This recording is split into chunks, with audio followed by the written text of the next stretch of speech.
Your Excellency,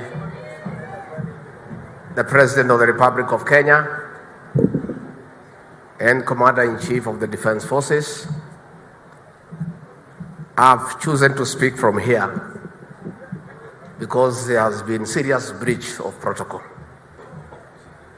The state podium is reserved for the head of state, but I want to exonerate all those who have spoken there because it is the president himself who invited them to speak from there and breached protocol.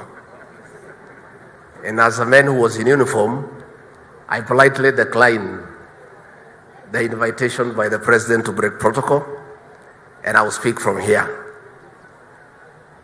And you know, those of us who work around the president, we have a very difficult task of overseeing the transformation of a hustler into a president.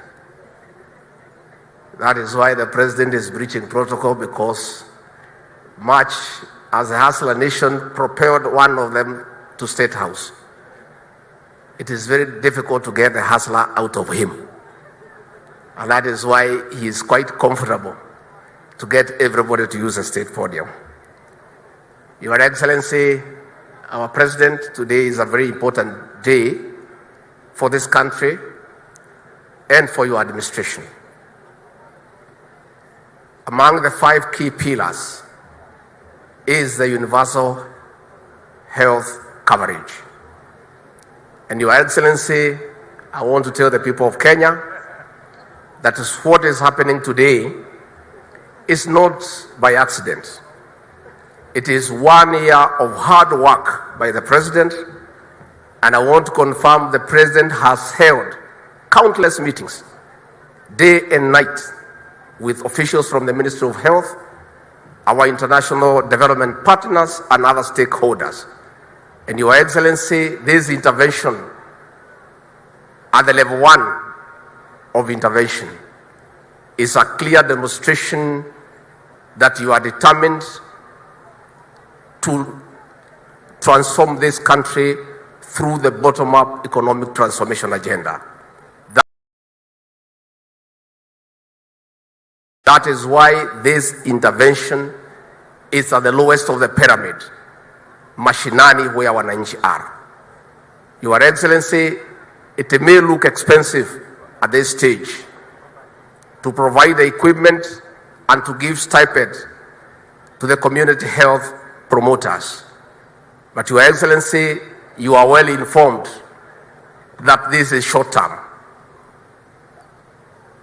Going forward, the cost of preventing a disease is 9 times to cure the same disease.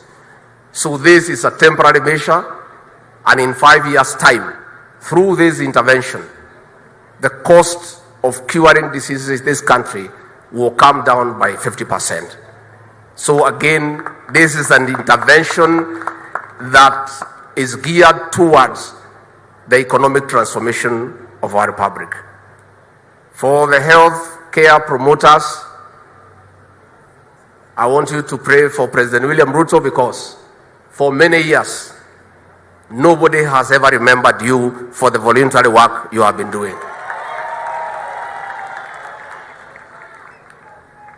Our president, because of being a grassroots person and understanding the ground and the people down there, was quite aware of the struggles our promoters have gone through by volunteering their services, yet their families to feed. Your Excellency, continue listening to the bottom. Continue listening to the grassroots people. And that is how you are making decisions that are well informed and grounded with the ordinary wananchi. As I wind up, before I call the president, the governor of Tharaka Nithi talked about El Nino. The meteorological department has told us that now they have scientific information that we shall have El Nino. And Your Excellency, further to your directions, I have convened this Thursday at 10 a.m. the National Emergency Response Committee so that we can now discuss the level of preparedness so that we don't get caught flat-footed and we prepare as a country how to deal with the expected emergencies arising out of El Nino.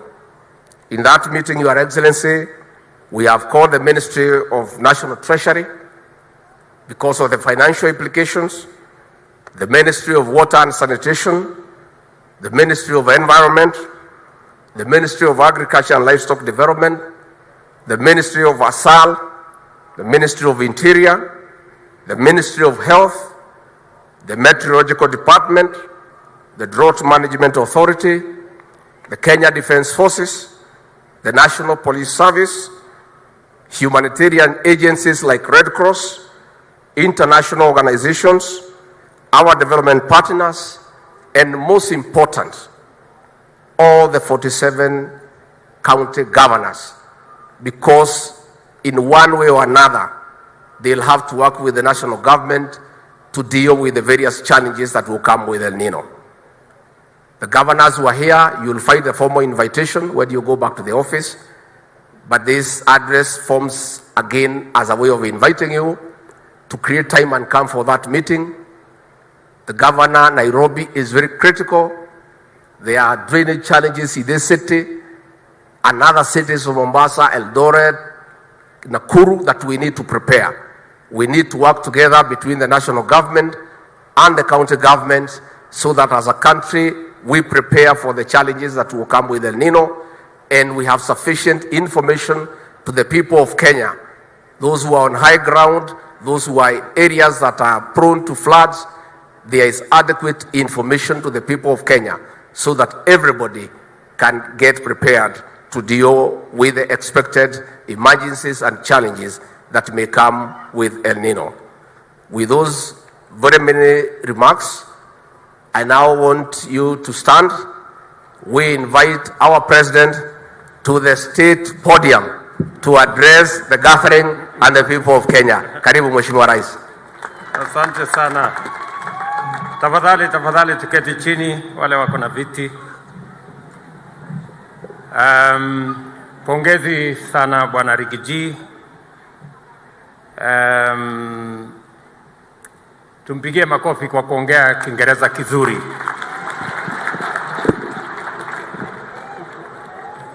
Na nimeona, najua nimesumbuka sana hapa chini. Alikuwa hawa wazungu wakiongea na niuliza huyu amesema nini? Huyu amesema nini? Sasa na nimemsaidia sana, naeleza huyu amesema hivi.